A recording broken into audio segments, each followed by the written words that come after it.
ফজরের নামাজ পড়তে ঘুম থেকে উঠে দেখতে পান ঘরের টিনের বেড়া কাটা। এর আগে রাতের খাবার খাওয়ার পরপরই অনিচ্ছা সত্ত্বেও সবাই ঘুমিয়ে পড়েন এলোপাতাড়ি। পরিবারের দাবি, সবার অজান্তে খাবারে চেতনানাশক মেশায় দুর্বৃত্তরা। এরপরই জ্ঞান হারিয়ে ফেলে পুরো পরিবার। এরকম সময়েই টিনের বেড়া কেটে সবকিছু লুটে নেয় দুর্বৃত্তরা। বাজার দিয়ে রাত্রে আসছি 10টায়, আসে যাই সবাই একটু অসুস্থ, সবাই ঘুমায় ঘুরলায়।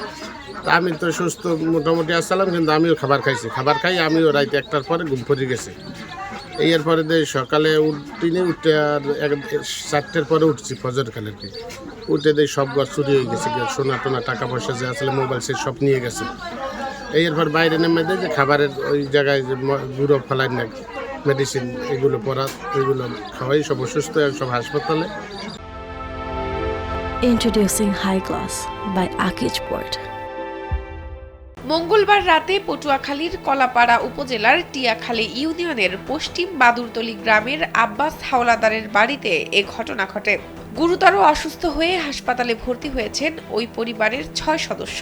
লুট হয় ঘরে থাকা নগদ 2 লাখ টাকা, 3 ভরি স্বর্ণ ও 5টি মোবাইল ফোন সহ বিভিন্ন মালামাল। খালে ডাকতেছে, না না আমার স্বপ্ন হয়ে গেছে, আমার কিছু নাই।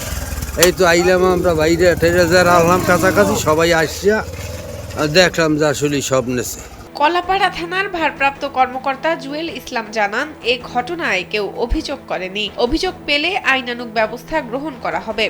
আমরা এখনো অভিযোগ পাইনি, অভিযোগ পাইলে আমরা ব্যবস্থা নেব। ডাকাতির ঘটনায় এলাকাবাসীর মধ্যে সৃষ্টি হয়েছে চাঞ্চল্য। তাদের দাবি, ঘটনার যেন সুষ্ঠু তদন্ত করে দুর্বৃত্তদের খুঁজে বের করা হয়। শাহনাজ পারভীন, কালবেলা।